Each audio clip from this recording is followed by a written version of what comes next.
दुनिया के कुछ इलाके ऐसे हैं जहां पहुंचते ही इंसान को सबसे पहले अपनी सांस पर डाउट होने लगता है। हवा होती है, लेकिन उसमें वो बात नहीं होती जो एक नॉर्मल जगह पर होती है।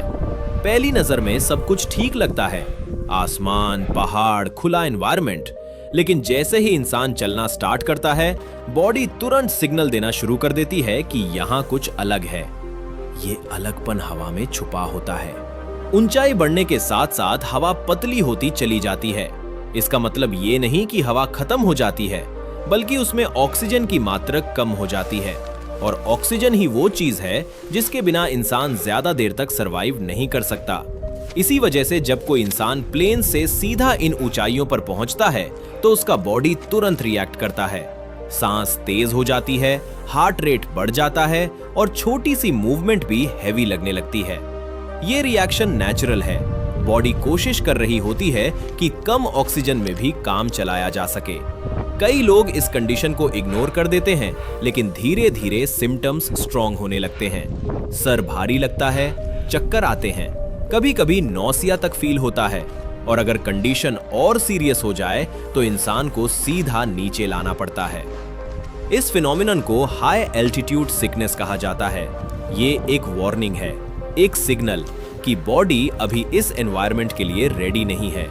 इसलिए जो लोग माउंटेन्स पर ट्रैवल करते हैं वो एक बेसिक रूल फॉलो करते हैं, स्लो मूवमेंट। वो जल्दी ऊपर नहीं चढ़ते, हर कुछ डिस्टेंस पर रुकते हैं, रेस्ट लेते हैं और बॉडी को एडजस्ट होने का टाइम देते हैं। इस प्रोसेस को एक्लाइमेटाइजेशन कहा जाता है। लेकिन कहानी का सबसे इंटरेस्टिंग हिस्सा यहाँ स्टार्ट होता है, क्योंकि जहां एक आउटसाइडर को एडजस्ट होने में टाइम लगता है, वहीं कुछ लोग ऐसे भी हैं जिनके लिए ये सब बिल्कुल नॉर्मल है। ये लोग इसी ऊंचाई पर पैदा होते हैं। उन्होंने कभी नॉर्मल ऑक्सीजन वाली लाइफ देखी ही नहीं होती। उनके लिए ये हवा ही नॉर्मल है। और यही से स्टार्ट होती है इंसान की सबसे पावरफुल एबिलिटी, अडैप्टेशन। टाइम के साथ उनका बॉडी खुद को इस एनवायरनमेंट के हिसाब से चेंज कर लेता है। ये चेंज एक दिन में नहीं होता, बल्कि जनरेशंस में डेवलप होता है। उनके लंग्स ज्यादा कैपेसिटी डेवलप कर लेते हैं, मतलब वो हर सांस में ज्यादा हवा खींच सकते हैं और उसमें से मैक्सिमम ऑक्सीजन एक्सट्रैक्ट कर लेते हैं।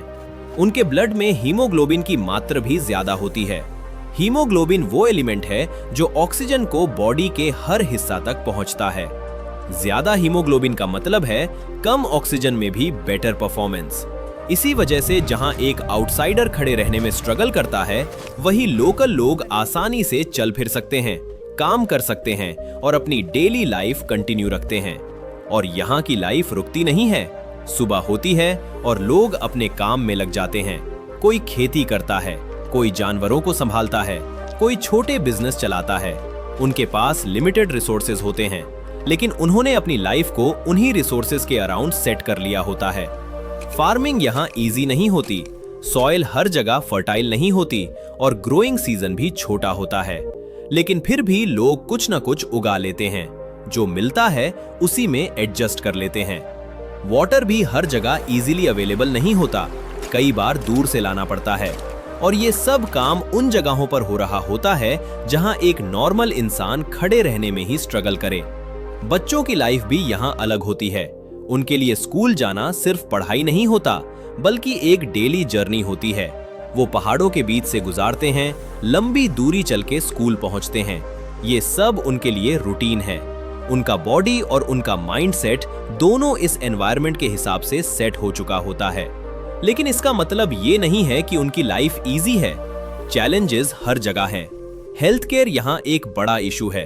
अगर किसी को सीरियस प्रॉब्लम हो जाए तो तुरंत ट्रीटमेंट मिलना मुश्किल होता है।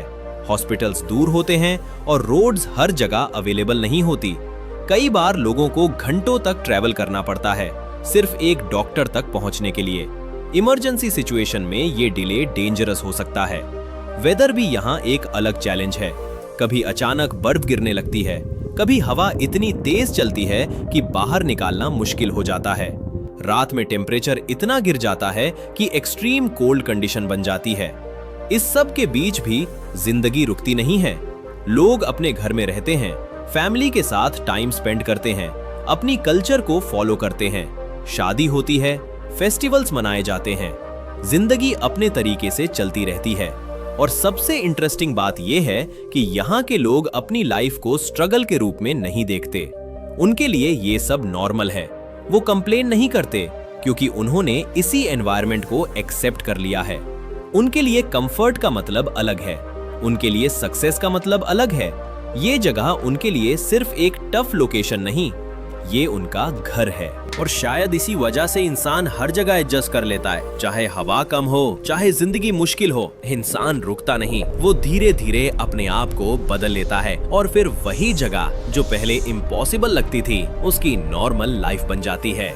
ऊंचाई पर रहने वाली जिंदगी में सब कुछ धीरे होता है, लेकिन हर चीज में एक कंसिस्टेंसी होती है। यहाँ लोग जल्दी में नहीं होते क्योंकि उन्हें पता है कि यहाँ जल्दी करना मतलब बॉडी पर एक्स्ट्रा प्रेशर डालना। हर काम एक रिदम में होता है, चलना, उठना, काम करना, सब कंट्रोल्ड। ये कंट्रोल उन्होंने सीखा नहीं, ये उनकी लाइफ का हिस्सा बन चुका है। एक इंटरेस्टिंग चीज ये है कि जो लोग बाहर से यहाँ आते हैं वो कुछ दिन तक स्ट्रगल करते हैं, फिर धीरे धीरे उनका बॉडी एडजस्ट होने लगता है, लेकिन पूरी तरह कंफर्टेबल होने में काफी टाइम लग जाता है। इस प्रोसेस में बॉडी खुद को चेंज करता है, ब्रीदिंग पैटर्न चेंज होता है, एनर्जी यूज करने का तरीका चेंज होता है। मतलब इंसान अपनी लिमिट्स को तोड़ता है सिर्फ सरवाइव करने के लिए। लेकिन असली स्ट्रेंथ सिर्फ बॉडी में नहीं होती, माइंडसेट में होती है। यहाँ के लोग मुश्किल कंडीशंस को प्रॉब्लम नहीं मानते, वो उसे नॉर्मल मान चुके हैं। उन्होंने कंपेयर करना छोड़ दिया है, इसलिए उन्हें लगता ही नहीं कि वो कुछ मिस कर रहे हैं। उनकी लाइफ सिंपल है लेकिन स्टेबल है, और शायद इसी सिंप्लिसिटी में एक अलग ही पीस है। दुनिया के हिसाब से देखा जाए तो ये जगह एक्सट्रीम है,